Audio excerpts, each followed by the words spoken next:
నగర శివారులో యూజీడీ సంగతి దేవుడెరుగు. నగర మధ్యలోనే యూజీడీ కనెక్షన్ లేవు అధ్యక్ష.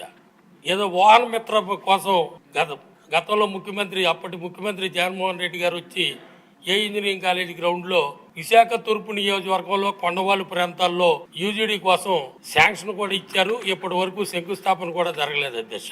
సింహాచలం భూముల్లో కానీ అనేక కొండవాళ్ళ ప్రాంతంలో తూర్పు నియోజకవర్గంలో ఇప్పటి వరకు యూజీడీ పైప్ మెయిన్ లైన్లే లేవు అధ్యక్ష.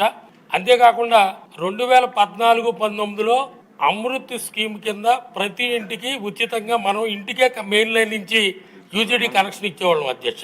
ఇప్పుడు దాన్ని 1000 రూపాయలు ఫీజు పెట్టారు. ప్రతి ఒక్క ఇంటి వాళ్ళు మెయిన్ లైన్ నుంచి ఇంటికి కనెక్షన్ చేసుకోవడానికి సుమారుగా 18 నుంచి 20 వేలు ఖర్చు అవుతుంది అధ్యక్ష. అందుకని చెప్పి ఎవరు కనెక్షన్ తీసుకోవడానికి అయిన ప్రాంతంలో కూడా ఎవరు ముందుకు రావట్లేదు అధ్యక్ష. దయచేసి మంత్రి గారిని నేను కోరేది ఏంటంటే గతంలో లాగా అమృత్ స్కీమ్ లో ఉన్నట్టు ప్రతి ఇంటికి యూజీడీ కనెక్షన్ ఉచితంగా ఇవ్వాలని మీ ద్వారా కోరుకుంటూ, అంతేకాకుండా కొన్ని ప్రాంతాల్లో యూజీడీ కనెక్షన్లు సరిగ్గా అస్తవ్యస్తంగా ఉండటం వల్ల, ముఖ్యంగా ఏషియాలోనే బిగ్గెస్ట్ కాలనీ అయినటువంటి ఎంవీపీలో కొన్ని సెక్టర్లో యూజీడీ అస్తవ్యస్తంగా ఉండటం వల్ల మెయిన్ డ్రైన్స్ లో కలపాల్సిన పరిస్థితి వచ్చింది అధ్యక్ష.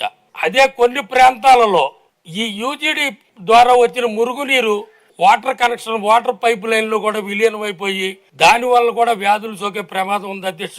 దయచేసి నేను మంత్రి గారిని కోరేది ఏంటంటే వాళ్ళు తెలుగు ఇచ్చిన ఆన్సర్ ని పట్టించుకోకుండా మీరు విశాఖపట్నం వచ్చి నగరంలో విజిట్ చేసి యూజీడీ మీద తగిన చర్యలు తీసుకోవాలని మీ ద్వారా తెలియజేసుకుంటున్నాను అధ్యక్ష.